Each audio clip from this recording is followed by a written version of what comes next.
এই সূরার শেষে এই আলোচনা আসছে। আপনারা সবাই জানেন হযরতে মূসা এবং হযরতে খাজির আলাইহিমাস সালাতু ওয়াস সালামের কিচ্ছা আমরা জানি না।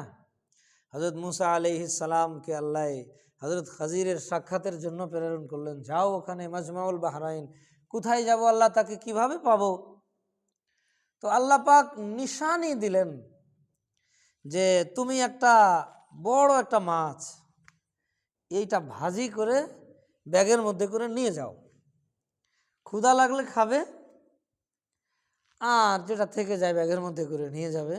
যেই জায়গায় এই মাছটা সমুদ্রের কিনারা দিয়ে, যেই জায়গায় এই মাছটা জীবিত হয়ে সমুদ্রের মধ্যে চলে যাবে, ওই জায়গায় তুমি আমার এই বান্দাকে পাবে। এখন উনি ওনার একজন শিষ্য, একজন শাগরেদ খাদেম, ইনিও পরবর্তীতে নবী হয়েছিলেন হযরত ইউশা ইবনে নুন আলাইহিস সালাম। ইনাকে সাথে নিয়ে সফর শুরু করছেন মাজমাউল বাহরাইন। সমুদ্রের পাশ দিয়ে চলতেছেন 2 দিন চলেছেন, কিন্তু ক্ষুধা লাগেনি, মাছটা খাওয়ারও প্রয়োজন হয়নি। এক জায়গায় ঘুমাইলে হযরত মূসা আলাইহিস সালাম ঘুমাই গেছেন। সূরা কাহফের শেষে আসছে আলোচনা। ওনার যে খাদেম ছিলেন হযরত ইউশা ইবনে নুন, উনি তখনও ঘুমাননি। দেখেন যে ওই ব্যাগের মধ্যে মাছটা জীবিত হয়ে গেছে, লাফালাফি করতেছে, লাফিয়ে ব্যাগ থেকে বের হয়ে সমুদ্রের মধ্যে চলে গেছে। আর যেদিক দিয়ে মাছটা গেছে ওই দিক দিয়ে পানি সুড়ঙ্গ হয়ে গেছে, মানে সুড়ঙ্গের মতো এরকম। ওই পানি ওই জায়গায় মিলে যায়নি। যেমন ওনাদের জন্য লোহিত সাগরকে কি করা হয়েছিল, বিভক্ত করে বনি ইসরায়েলদেরকে পার করা হয়েছিল, ওই রকম সুড়ঙ্গ হয়ে আছে। যাই হোক, উনি বুঝছেন যে তাহলে এই হলো আমাদের জায়গা, মূল জায়গা, এখানেই আমরা তাকে পাবো। তো হযরত মূসা আলাইহিস সালাম যেহেতু ঘুমাচ্ছেন, বিশ্রাম করছেন, উনি আর ডাকেননি। বলছেন ঘুম থেকে উঠলে কি করব, উনিও ঘুমাই গেছেন।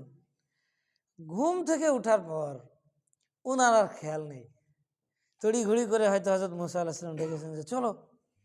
উনি উঠে চলা শুরু করছেন। 1 রাত 1 দিন চলেছেন। কোরআন বলে 1 রাত 1 দিনের পথ সামনে অতিক্রম করে চলে গেছেন। যাওয়ার পরে এবার হযরত মূসা আলাইহিস সালাম বলতেছেন যে আতিনা গাদাআনা লাকাদ লাকিনা মিন সাফারিনা হাযা নাসাবা। যে ভাই, আমাদের সে খাওয়ার জিনিসটা ছিল সেটা কই, ওইটা দাও, ক্ষুধা লাগছে, খুব ক্ষুধা লাগছে।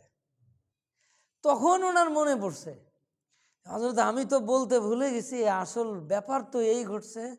1 রাত 1 দিন আগে আমরা যেখানে যাত্রা বিরতি করছিলাম ওই জায়গায় তো সে জীবিত হয়ে চলে গেছে। হযরত মূসা আলাইহিস সালাম বলছেন আমাদের তো ওই পর্যন্তই যাওয়ার কথা ছিল, তুমি এ কথা আমারে বলনি কেন? আল্লাহ বলছেন ওয়ামা আনসানিহু ইল্লা শাইতান। উনি জবাব দিয়েছেন যে আসলে শয়তানই আমাকে ভুলাই দিয়েছে। যাই হোক, ওনারা আবার ফিরে আসছেন 1 রাত 1 দিন সফর করে এসে ওই জায়গায় হযরত খাজিরকে পেয়েছেন। ওখানে ওনাকে পাওয়ার পর ওনার সাথে যে পরবর্তীতে যে কিচ্ছা ঘটেছে এটা তো আপনারা সবাই জানেন।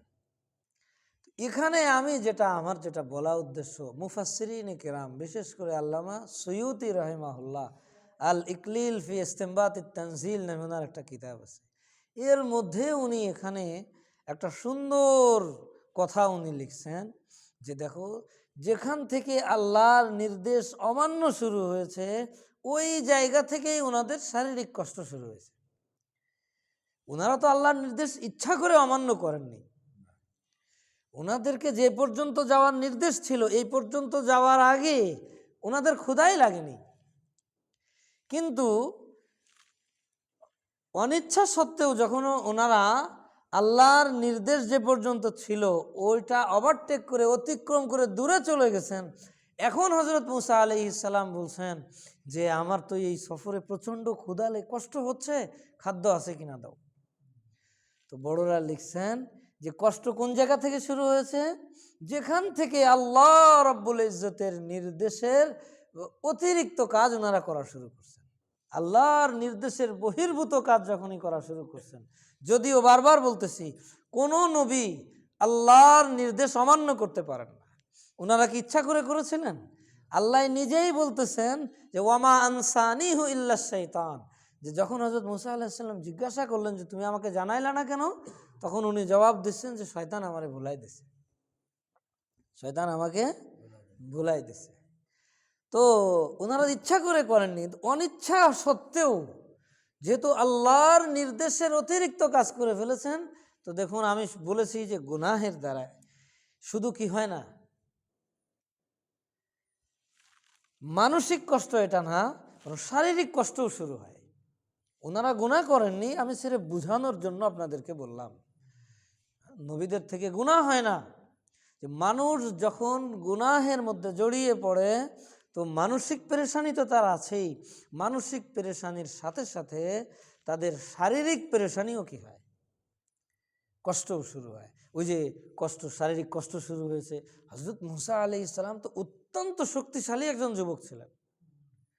ওই যে একটা দুর্বল বর্ণনা আছে, মালাকুল মউত এক চড় দিছিলেন, বর্ণনা সহি না। তো যাই হোক, তো অত্যন্ত শক্তিশালী মানুষ ছিলেন, কিন্তু উনিও বলছেন যে আমার শারীরিক কষ্ট